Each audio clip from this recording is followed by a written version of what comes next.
Welcome to online lecture from Sharadvi More English high school.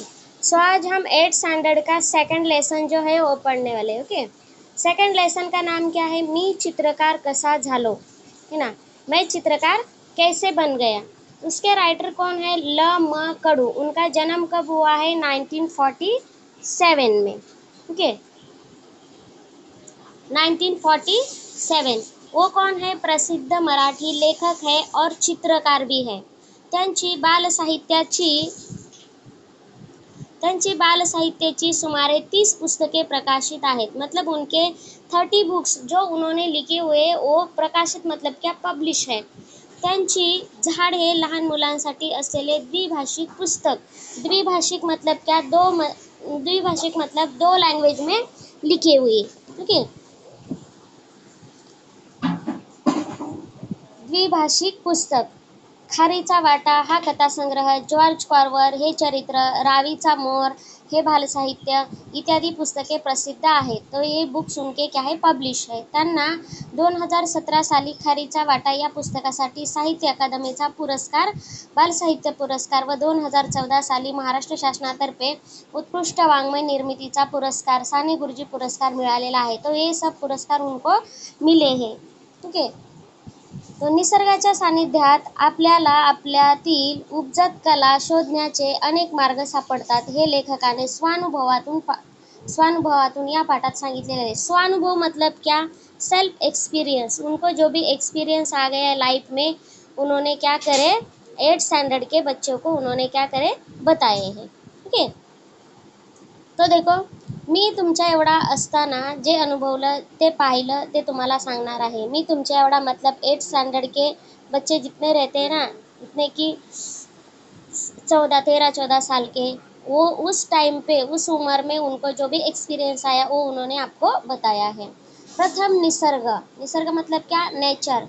आपण निसर्गाला कधीही विसरून चालणार नाही। नेचर को हमें भूलना नहीं चाहिए। त्यांच्या विरोधात न जाता मर्जीत राहणं केव्हाही चांगलं। इसके अपोजिट हम लोग नहीं जा सकते। किसके? नेचर के।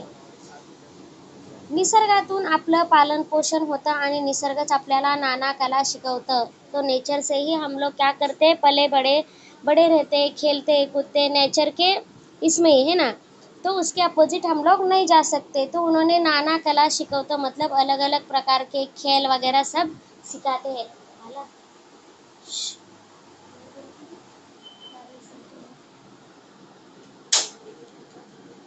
तुम्हाला सर्जनाच्या वाटा अपसुकच सापड़तील। सर्जनाच्या वाटा मतलब जो देखो, एक राइटर रहता है, उसको कुछ तो लिखान करना रहता है, तब भी क्या करता है वो? नेचर जहाँ अच्छा सा रहता है ना, जहाँ कोई भी नहीं है, वहाँ जाके वो बैठता है, तब भी वो राइट कर सकता है। कोई पोएम लिखनी हो, कुछ भी करना हो। अब अगर आप लोगों का कंसंट्रेशन पढ़ाई में नहीं रहता है तो क्या करते हैं आप लोग? एक रूम में बैठते हैं ना, ऐसे ऐसे एक पेड़ के नीचे बैठते तो एकदम ऐसा शांत लगता है, एकदम शांत वातावरण रहता है ना, वैसे। तो तुम्हाला सर्जनाच्या वाटा आपसुकच सापडतील ऐसे वो बोल रहे। तो आता तुम्हाला माझीच गोष्ट सांगतो। अभी मैं आपको क्या करता हूँ, मेरी एक गोष्ट बताता हूँ की माझं प्राथमिक शिक्षण एका लहानशा खेड्यात झालं। तो मेरा जो प्राइमरी एजुकेशन है वो कहाँ हो गया? एक छोटे से विलेज में हो गया। कौन बोल रहा है ऐसे? राइटर। उनकी स्टोरी वो बता रहे। माझं खेडं अतिशय निसर्गरम्य आणि सुसंस्कृत। विलेज में देखो कैसा रहता है, एकदम पेड़, खेती रहती है, बहुत सारे पेड़ रहते हैं, फल के, फ्रूट्स के, सब पेड्स वगैरह रहते हैं ना, एकदम निसर्गरम्य वातावरण रहता है वहाँ। तो क्या बोल रहे कि वो वहीं पे रहते थे, तो उनके जो गांव है उनका ऑब्जर्वेशन वो क्या कर रहे? बता रहे की माझं खेडं अतिशय निसर्गरम्य आणि सुसंस्कृत होतं। घना जंगल था वहाँ। दुथडी भरून वाहणारी नदी, मतलब एक नदी थी, उसमें बहुत सारा पानी बहता था। निळे डोंगर, हिरवी रानं, मतलब हिरवी हरी हरी खेती, अवघा आनंदी आनंद। अशा वातावरणात माणसातली सर्जनशीलता उफाळून आली नाही तर नवलच। मतलब ऐसा प्रसन्न वातावरण रहता है तो ऐसे एकदम इंटरेस्ट आता है कि कोई भी चीज़ करने के लिए ऐसे। नाही तर नवलच। माझा एक मित्र होता, तो क्या बोल रहे कि मेरा एक फ्रेंड था कि आम्हाला खूप वाटायचं की आपण चित्र काढावीत। तो हम लोगों को ऐसा लगता था कि हमें ड्राइंग करना चाहिए, पण काय करणार? तो क्या कर सकते, आमच्याकडं कसलीच साधनं नव्हती. हमारे पास ना ड्राइंग बुक थी, ना पेंसिल थी, ना इरेजर थे, ना कलर्स के पेन थे, ना कुछ भी था। ये कब की स्टोरी बता रहे हैं, 1947 की। उसी टाइम पे अभी हम लोगों के बच्चों के पास बड़ी बड़ी ड्राइंग बुक्स रहती है, बड़े बड़े पेंसिल के बॉक्स रहते हैं, कलरिंग पेंसिल रहती, इरेजर रहता है, चॉक्स रहते कलर के, इतने सारे जो भी है अवेलेबल्स रहते हैं। फिर भी क्या करते हैं हमारे बच्चे, ठीक से पढ़ते नहीं है, ड्राइंग करते नहीं है। देखो राइटर के पास कुछ भी नहीं था, फिर भी वो कैसे सीखे ड्राइंग करने के लिए, ये एक्सपीरियंस उन्होंने लेसन थ्रू आप लोगों को बताया है। तो देखो, माझा एक मित्र होता, आम्हाला खूप वाटायचं की आपण चित्रे काढावीत। खाला खाला आवाज आ रही है अंदर।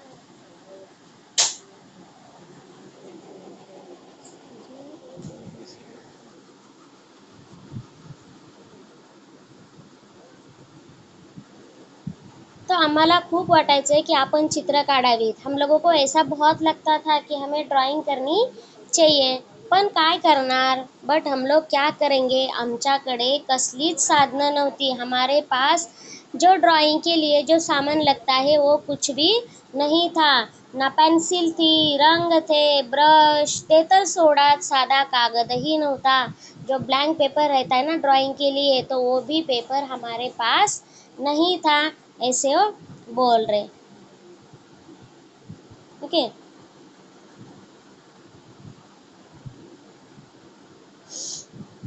पाटीवर लिहायची एक नव्हता, अभ्यासाची एकच वही, खाली उनको स्टडी करने के लिए एक ही नोटबुक थी, और पाटीवर लिखण्याची एकच पेंसिल, और स्लेट पे लिखने वाली एक ही पेंसिल थी। अभी तो स्लेट देखने के लिए भी नहीं मिलती है कि कैसी स्लेट रहती है। स्टार्टिंग से जूनियर सीनियर सी उनको, जूनियर सीनियर से ही उनको क्या मिलती है, एक नोटबुक मिलती है, पेंसिल मिलते, कंपास बॉक्स मिलता है। वैसे उन लोगों को कुछ भी नहीं मिलता था, तरी सांभाळून वापरावू लागायची। पाटीवर लिहायची एक पेन्सिल, तिचे तुकडे झाले तरी सांभाळून वापरावी लागायची। जो पेंसिल एक ही थी हमारे पास, उसके टुकड़े टुकड़े भी हो जाए फिर भी हमें क्या करनी पड़ती थी, संभाल के रखनी पड़ती थी। दूसरी मिळण्याची शक्यता नव्हती, मतलब दूसरी मिलने की पॉसिबिलिटी नहीं थी, घर वाले नहीं देते थे। शिवाय सगळ्यात मोठी अडचण किंवा धाक असा होता की चित्रबित्र काढलेली ना मास्तरांना आवडायची, ना घरातल्यांना, वात्रटपणा वाटायचा। तो क्या बोलते थे घर वाले और टीचर जो है, वो चित्र वित्र मतलब जब भी ड्राइंग वगैरह करते थे, तो तब भी उन उन लोगों को कैसा लगता था कि हाँ ये तो क्या है, गधे का काम है ऐसा ड्राइंग करना वगैरह, ड्राइंग करना नहीं चाहिए, खाली पढ़ाई करनी चाहिए, ऐसे जो उनके घर वाले हैं वो बोलते थे। उनको बहुत गुस्सा आता था की ड्रॉइंग वगैरे करणार तो।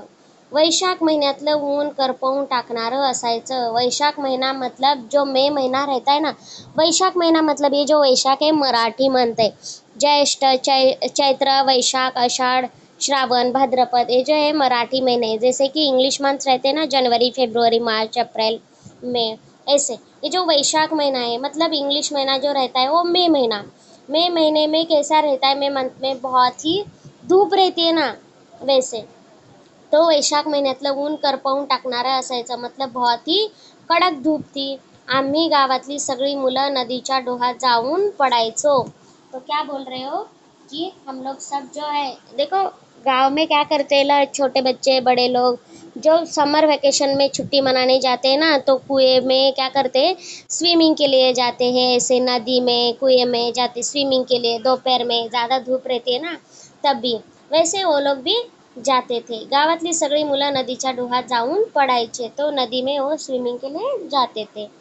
अंगात गारवा भरला कि पुन्हा काठावर येऊन बसायचो। ऐसे लग रहा है कि हाँ ज़्यादा देर तक हम लोग पानी में है, अंग एकदम ठंडा हो गया, तो क्या करते थे, वो नदी के किनारे पे आके बैठते थे। काठा लगत मतलब नदी के किनारे पे, काठा लगत खूब खड़क होते। तो जो नदी का किनारा है, आपने कभी देखे होगे ना, तो उस पे बहुत सारे पत्थर, बड़े बड़े पत्थर वहाँ रहते हैं। तो पाण्याच्या प्रवाहामुळं गुळगुळीत सपाट झालेले, लांब रुंद पसरलेले, लांब रुंद पसरलेले आम्हाला तिथंच आमचा कैनवास सापड़ला। तो उनके मन में ऐसा आ गया कि हाँ इतना बड़ा जो पत्थर है, तो क्यों ना हम लोग इस पे ही ड्राइंग कर ले। ऐसे उनके मन में आ गया, और वो क्या बोल रहे, जो पत्थर है उसको क्या बोल रहे कि हमें यहाँ पे हमारा कैनवास मिल गया। तो या भल्या थोरल्या खडकावर मनसोक्त चित्र काढता येणार होती। या भल्या थोरल्या मतलब बहुत ही बड़ा पत्थर था वो, बहुत ही बड़े पत्थर पे हमें मनसोक्त मतलब अपने मन से चित्र काढता येणार होती, मतलब ड्राइंग करने के लिए आना था उनको। पण कशानं काढणार, बट कैसे निकालेंगे पिक्चर, जब हम लोग ड्राइंग बुक पे पिक्चर निकालते हैं तब भी पेंसिल लगती, इरेजर लगता है, कलर्स लगते हैं। तो क्या बोल रहे हैं कि पण कशानं काढणार, अभी पत्थर तो मिल गया, कैनवास तो मिल गया बहुत बड़ा, ड्राइंग करने का हम लोगों ने तो सोच लिया, लेकिन ड्राइंग करेंगे कैसे। तो ही मार्ग सापडला। तो क्या बोल रहे, हाँ ठीक आहे, तो अभी ये भी मार्ग हमें मिल गया।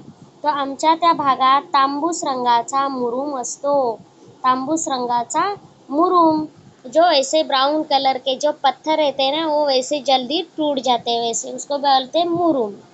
तो शिवाय पिवळट रंगाचे दगडही सापडतात। पिवळट मतलब येलो कलर के, दगड मतलब पत्थर। तो क्या बोल रहे हैं, इसके सिवा जो भी येलो कलर के जो पत्थर रहते हैं वो भी वहाँ मिलते हैं। ते दगड आपटले मतलब ऐसे उसको फेंक दिए तो त्याची पिवळी फक्की पड़ते, मतलब उसमें से ऐसे वो पत्थर फोड़ दिए तो उसमें से येलो येलो कलर निकलता है, ऐसे बोले। अगदी पिठासारखी असते, एकदम ऐसी पिट्ठी जैसी रहती है ना, वैसे कलर वो निकालते हैं।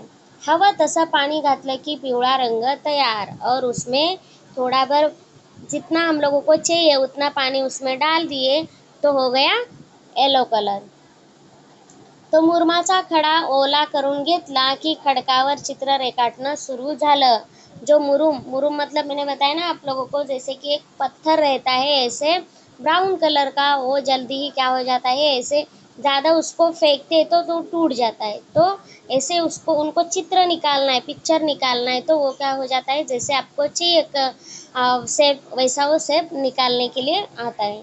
मुरमाचा खडा ओला करून घेतला की खडकावर चित्र रेखाटणं सुरू झालं। जो पत्थर है मुरुम का, उससे वो ड्राइंग करने लगे।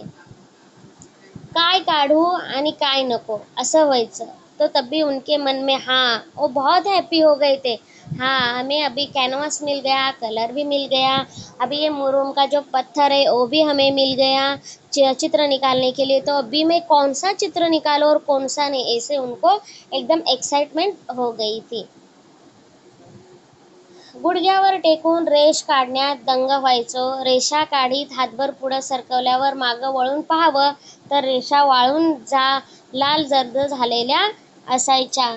वो गीला पत्थर करते थे और वो ड्राइंग निकालते थे, तब भी वो आगे वो लाइन खींचते थे, तब भी वो पीछे क्या हो जाती थी, वो सूख जाती थी पूरी। आणखी सुरसुरी यायची आणि तापलेल्या खडकावर टेकून टेकून गुडघ्यांची साल्ट गेलेली लक्षातच यायची नाहीत। और नदी के किनारे पे बड़े पत्थर थे, वो पत्थर पे क्या करते थे, ऐसे टेक के बैठते थे और वो ड्राइंग करते थे। तर मग उभ्या खडकावर चित्र काढणं सुरू झालं। जो भी खड़क था, वो बहुत ही बड़ा पत्थर था, उस पे उन्होंने ड्राइंग करना स्टार्ट कर दिया।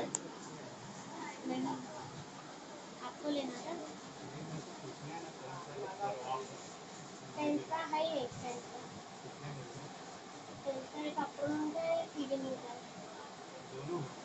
लेकिन आज फ्राइडे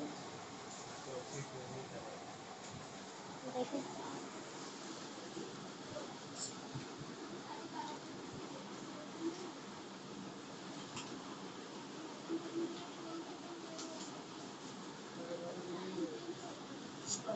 मग उभ्या खडकावर चित्र काढणं सुरू झालं। काही दिवसांनी वाटायला लागलं की यात रंग भरावेत, और कुछ दिनों के बाद ऐसे लगना लगा कि जो ड्राइंग निकाले है उसमें क्या करना चाहिए, कलर भरना चाहिए। पण ते कोठून आणणार, तो कहाँ से लेके आएंगे वो कलर्स।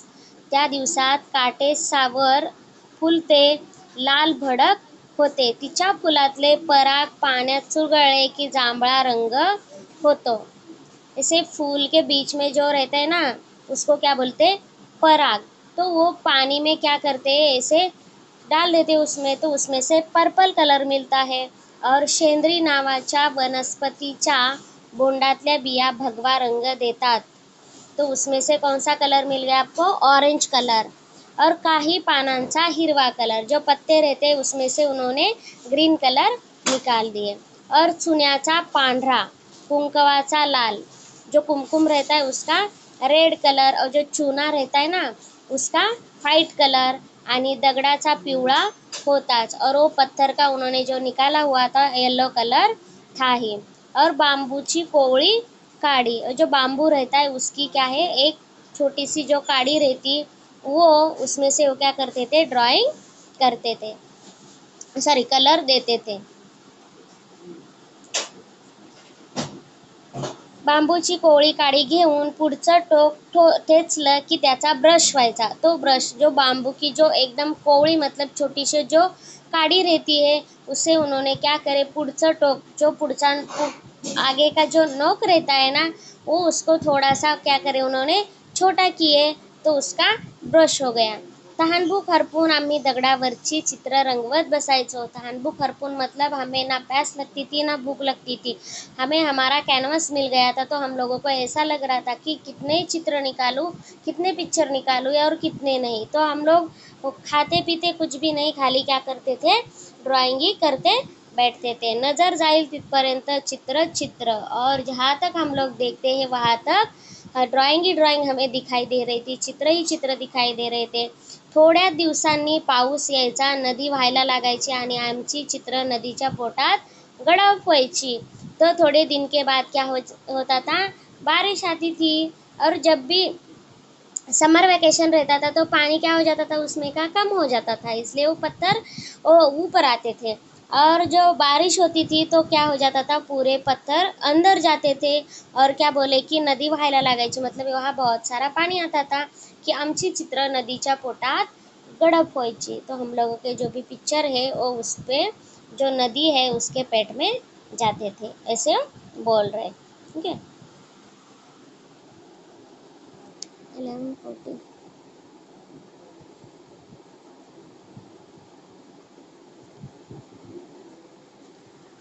तर मी जे काही व्यक्तिगत सांगतो आहे ते एक उदाहरण आहे। तो मैं जो क्या बोल रहा हूँ व्यक्तिगत मतलब जो पर्सनली मैं बोल रहा हूँ, एक क्या है, एग्जाम्पल है मेरे लाइफ में जो भी एक्सपीरियंस आया वो क्या कर रहे, वो बता रहे।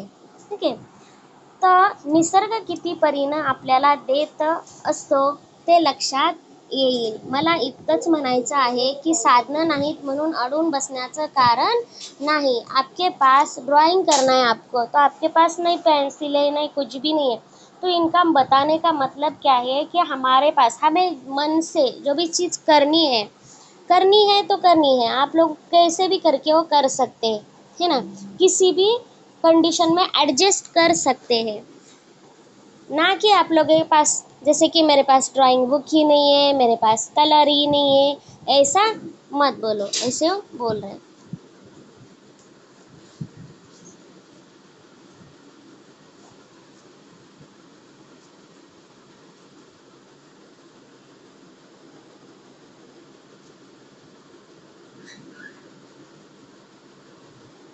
ओके,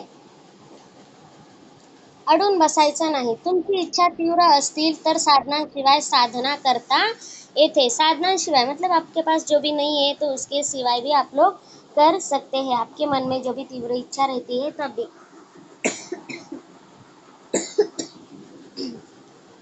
आता हेच पहा, श्रावण सरता सरता पाऊस कमी व्हायचा। श्रावण सरता सरता मतलब अभी ये जून महीना जाते जाते क्या हो जाता है, पाऊस कम हो जाता है। तब पण नदी वाहतच असायची, बट जब भी बारिश में पानी बहुत आता था तब भी नदी में जाता था तो बहुत ही पानी नदी में बहता था। तो आमचा कॅनव्हास म्हणजे खडक मोकळा व्हायला पार चैत्र महीना उजाडायचा।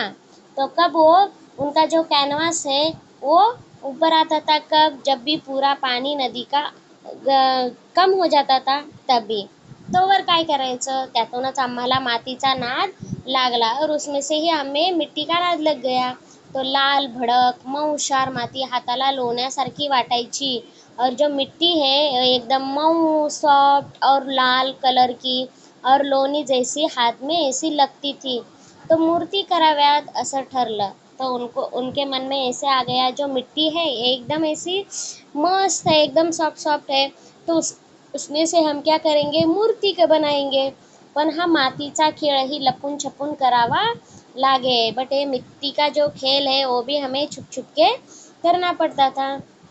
कधी गोट्याच्या मागच्या बाजूला, नाहीतर गावाच्या मंदिराजवळच्या बकुळीच्या झाडाखाली आमचा उद्योग चालायचा. तर कभी कभी गोठा, गोठा मतलब जो गांव में रहते हैं ना, गाय को भैंस को बांधने के लिए एक छोटा सा झोपड़ा रहता है, उसको बोलते हैं गोठा. ठीक है. गोठ्याच्या बाजूला, नाहीतर गावातील मंदिराच्या बकुळाच्या झाडाखाली, जो गांव का मंदिर रहता था उसके बाजू में जो एक पेड़ था, उसका नाम था बकुल. उसके पेड़ के नीचे हम लोग क्या करते थे, मूर्ति बनाते थे. मूर्ति करून वाळत ठेवल्या की काही काळानं त्यांना तडे जाऊन ढासळायच्या तर हिरमोड व्हायच्या. तो मूर्ति जब बनाते थे तो मिट्टी क्या करनी पड़ती थी, एकदम ऐसे गीली गीली करनी पड़ती थी. अगर वो मूर्ति बनाने के बाद वो क्या होते थे, पूरी ऐसी सूख जाती थी. तो सूख जाती तो उसमें ऐसे क्रैक्स आने पड़ते थे. तो उनको पसंद नहीं था, मतलब ऐसे वो निराश होते थे. हिरमोड मतलब क्या, एकदम अपसेट हो जाते थे. त्यावर काहीतरी उपाय शोधायलाच हवा होता. तो इसके ऊपर हमें क्या, कुछ तो उपाय करना चाहिए था. विचार करता करता लक्षात आले की गाईचं शेण ओलं असताना जसं असतं तसंच ते वाळ्यावरही राहतं. और जो गाई है, गाई का जो शेण रहता है ना, उसका जो रहता है वो गीला रहता है, वैसे ही वो सूखा होने के बाद भी रहता है. ऐसे उनके ध्यान में आ गया. तो हम लोगों ने क्या किया, तो उसको मिट्टी में मिला के जो मूर्ति है, तो मूर्ति पे लगाना शुरू कर दिए. तरीही जास्त दिवस बारीक बारीक तडे जाऊन ढलप्या पडायच्या. पुन्हा विचार सुरू. फिर भी उसके बाद ज़्यादा दिन के बाद वो क्या हो जाता था, जो मूर्ति है वो पूरी टूट जाती थी. तो उसके बाद उनकी और विचार चालू हो गए. तो आमच्या गावात आठवडी बाजार भरायचा. जो वीकली मार्केट रहता है गांव में, देखो हम लोगों के यहाँ हर रोज ही मार्केट भरता है ना, लेकिन विलेज में कहता रहता है वीकली, एक दिन को से तो एक दिन तो क्या हो जाता है, मार्केट भरता है. तो महादू आयते कपड़े विकायला यायचा. महादू नाम का एक आदमी है, वो क्या करता था, कपड़े बेचने के लिए आता था. सगळा डोंगरी भाग था वो, फक्त पायवाटा.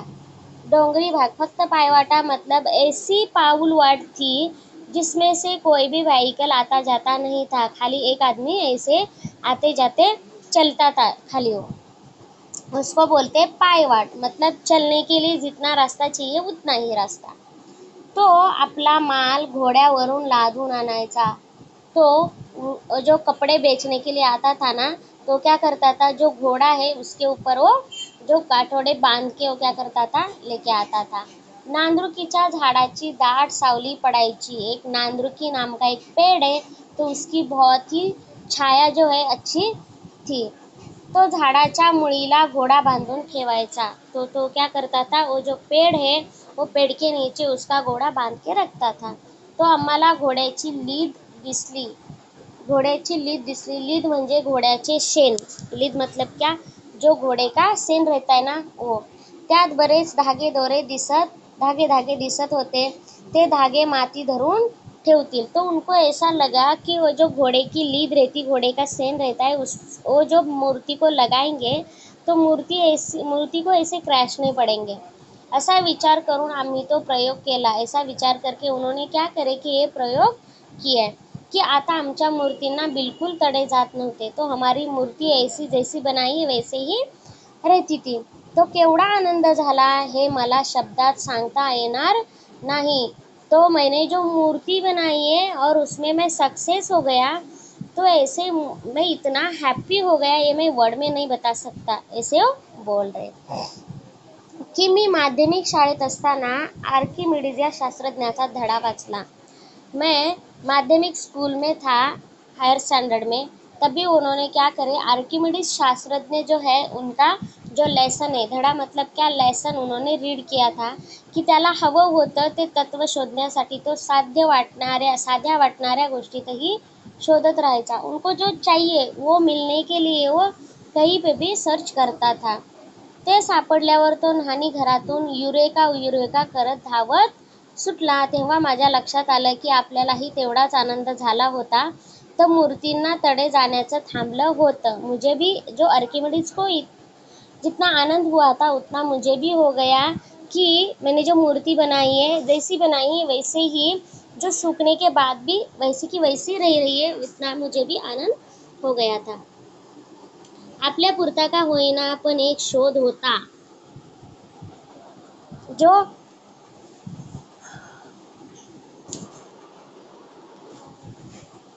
मेरे खुद के लिए तो था, लेकिन वो एक सर्च मैंने खुद से किया था. तो मुलांनो, मी तुम्हाला एवढंच सांगेन की तुमच्या प्रत्येकात आर्किमिडीज दडलेला आहे. तो मुलांनो, मतलब आप लोगों को बोल रहे हैं कि मैं आपको इतना ही बता दूं कि हर एक स्टूडेंट में क्या है, आर्किमिडीज दडलेला आहे. आर्किमिडीज है मतलब उनके अंदर ऐसी शक्ति चाहिए कुछ ना कुछ तो करने की. त्याला कायम जागतं ठेवा. तुमचं आभाळ कायम आनंदानं भरलेलं राहील. जो आपके अंदर जो भी मन के अंदर जो भी ऊर्जा शक्ति है कुछ ना कुछ तो करने की, उसको क्या करो आप लोग, कुछ ना कुछ करने की प्रोत्साहन दे दो. तुमचं आभाळ कायम आनंदानं भरलेलं राहील. तो तो आप लोग क्या कर सकते, कायम लाइफ टाइम हैप्पी रह सकते हैं. इसी तरह ये लेसन क्या हो गया, कंप्लीट हो गया. मी चित्रकार कसा झालो.